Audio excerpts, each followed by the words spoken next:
Hey guys, it's Destiny, and today I wanted to discuss characters I recommend investing into when it comes to our 4-star roster. Before we get into today's video though, I would love to know one of your favorite video games or just series in general. And for me personally, I would have to go with Kirby Superstar. I just loved that game as a kid. And also let me know what characters you guys have been building lately. Lastly, if you do enjoy videos like these, do make sure to subscribe, also hit the like button, and now let's get straight into it. To start, let's go over our recently released 4-star character, which is none other than Gallagher. Gallagher is a new addition to our Abundance roster and has a pretty nice kit and some similarities to one of our other healers, Luocha. Gallagher doesn't scale off a certain stat unlike our other healers, which makes him a bit more versatile on how you could potentially build him, but he does highly benefit from the break effect stat since his outgoing healing will be increased from one of his traces. Gallagher is a great addition for Acheron teams as well since he's able to debuff enemies with his ultimate, which allows your team to heal each time they attack the enemy, similar to Luocha's Abyss Flower Field. And Gallagher will be able to have an enhanced basic attack after using his ultimate, which further debuffs an enemy. This basically gives Acheron 2 stacks immediately, which is awesome. Plus, he's also on her banner, which is even nicer. Gallagher, of course, though, can be used on other comps rather than just Acheron teams, so he offers pretty nice healing and also more offensive capabilities in a sense in comparison to our other healers when it comes to damage output. Overall, Gallagher is a nice touch through the Abundance path, and I would highly recommend considering to build him if you do pull him or plan to potentially get him from the new 4-star selector. And if you don't have many 5-star Abundance or Preservation class characters, he could definitely be a good 4-star option for sure. Another awesome healer though would definitely be Lynx. Lynx is able to cleanse allies, provide team-wide heals, increase the likelihood of an ally of the Destruction or Preservation class to get hit, which our Stellaron Hunter Blade loves, and much more. Lynx is a free healer that anyone can acquire and can definitely be worthwhile, especially if you are once again missing that premium 5-star sustain option. She's also pretty nice if you did want to potentially go with the Mono Quantum, since Mono Quantum works pretty nicely with Fushuan, and it can also work pretty nicely with Lynx if you don't have Fushuan, so that can also be a possibility if you were interested in that sort of team comp. As for our next character I recommend building, it is none other than Asta. Asta is a free-to-play character, which is awesome for being able to just get her initially and then gradually obtain Eidolons for her as time goes on.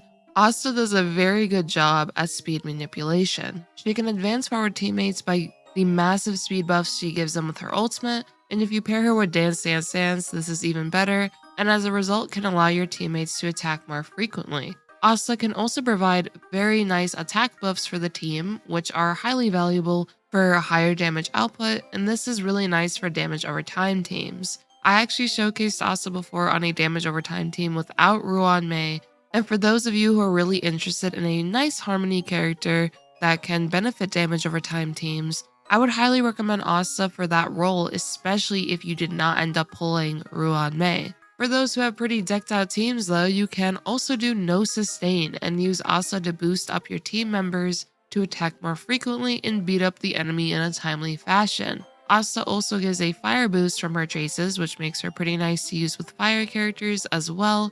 So for an example, you could do a pretty fun Topaz, Himiko, and Asta team. And if you actually do have Ruan Mei, I thought I'd mention, you could also use them together, there's nothing wrong with that as well. Overall though, Asta is an awesome option for honestly anyone to invest into, especially if you want to take advantage of her speed manipulation, which could be very helpful in the later game / I guess the end game of Star Rail. Our next character is going to be Tingyun. Tingyun is amazing with the buffs she's able to provide a DPS on the team, with her skill giving a nice attack buff which lasts for 3 turns, making her more skill point positive. And her ultimate gives a massive amount of energy for an ally and buffs their damage. The energy granted by Tingyun's ultimate is great for being able to have your DPS use their ultimate more often and deal more damage towards enemies. Some examples of where Tingyun's ultimate is really beneficial is keeping Jingliu in her enhanced state longer, allowing Argenti to use his 180 energy ultimate easier, gaining stacks easier for Jingyuan's Lightning Lord, and so on.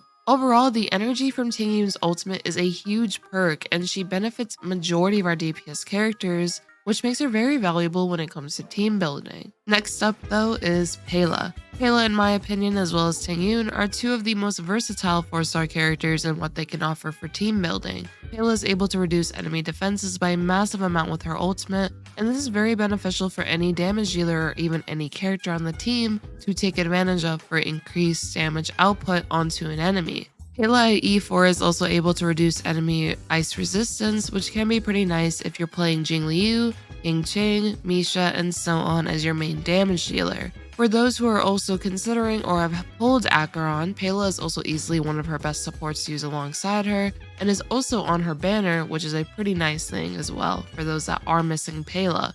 Aside from Acheron teams, if you did build Pela and Tingyun, you could make a very nice team once you pick out your sustain and whichever damage dealer of your choice. Overall, Pela is a great character to put on majority of teams, which makes her very universal for team building. Next up, we have Serval, Guinaifen, and Luca, which I like to call our mini damage over time family. All three of these characters are awesome when it comes to break effect potential as well as being used on a damage over time centric team. I like pairing any of these three with Kafka, which can be a team of Kafka, Black Swan, and one of these members of the damage over time family, or if you don't have Black Swan, then you can easily use Kafka alongside one of these members, then allies to assist with damage output. You could also use Black Swan, of course, with these characters, as I've shown showcases in the past because of how they can synergize with Black Swan's skill kit. Sampo is excellent at applying consistent wind shear onto enemies, and at E4 he becomes even more valuable for characters like Kafka and Black Swan. Guinaifen is great for inflicting burn and fire kiss onto enemies and also dealing explosive damage to enemies depending on your team comps.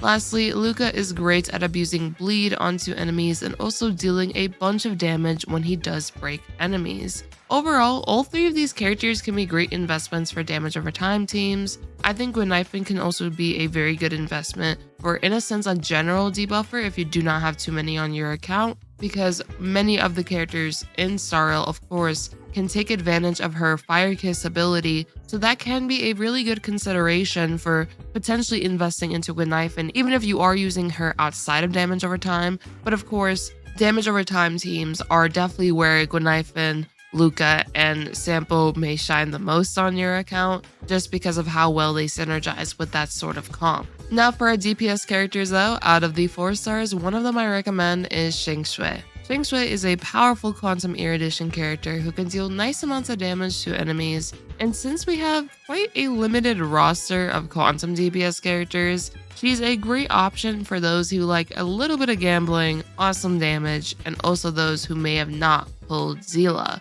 Even as someone who did pull Zila though, I like using both Qingque and Zila depending on who I feel like playing with at the end of the day, but Qingque's main flaw could be, I guess, if you were to miss your matching sets often, and Sparkle definitely did help out with this by becoming one of Qingque's best supports and providing more skill points to use up. Of course though, Qingque's ultimate can help with this since you are guaranteed then your matching sets, so it kind of just depends on how you end up playing her. But overall, she's a great DPS option to consider investing into, especially if, once again, if you have that lack of Quantum characters or even just a lack of DPS characters in general. Another great Quantum DPS that is also a 4-star is Shui. Some of Shui's nice perks are her follow-up attacks, and also her ultimate ignores enemies' toughness meter, which is awesome for removing a huge chunk of the enemy's meter. Overall, Shui can be definitely a fun option to build if you like characters that heavily take advantage of the break effect stat, and she could deal a nice amount of damage as well.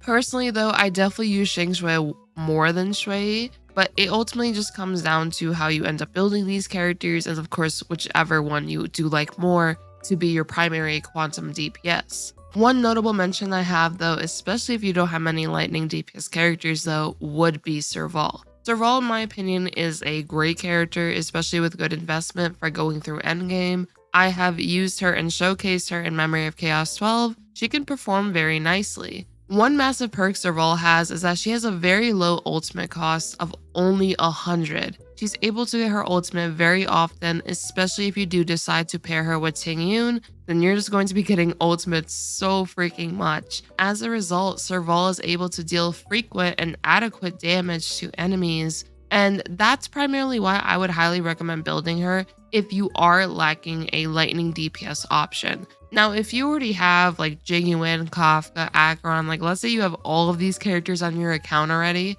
then maybe the need for Serval or at least building her isn't as prevalent there. But of course, if you like the character, which the primary reason I built her was just to see how strong she could be, and just overall, I like Serval as a character. So that's personally why I built her, and I don't regret it, honestly. She definitely is a nice lightning option for sure. Honestly though, when it comes to 4-star DPS options, it ultimately comes down to what elements you're missing a DPS of. But I thought I'd recommend some of the 4-star DPS options I personally like using, especially if you are, once again, lacking that lightning or quantum DPS. And of course, I'd love to know what 4-star DPS characters you guys would recommend as options. I could see Heng being a really nice option in a sense if you are missing wind coverage. We don't have too many wind characters when it comes to damage output, unless I guess you decide to go the damage over time route, then that would be Black Swan and Sampo. But if you don't decide to do that and you also don't have Blade, then your option would primarily be Heng at that point. So I could see where he could potentially be valuable on some accounts that are lacking Blade, Black Swan, and all of those other characters as well. So it ultimately just comes down to, once again, what you are missing. And then here's just like a mini tier list I just quickly made. And it's not like ranking them based on which ones I recommend building more, but rather it's just why I recommended them in general. But honestly, that'll be all for today's video. I hope you guys did enjoy, and let me know which characters you guys recommend players to build, or which ones, once again, you have been building and having a good time with. And if you did enjoy, do make sure to subscribe, leave a like, support the video, and I hope to see you all next time. Peace.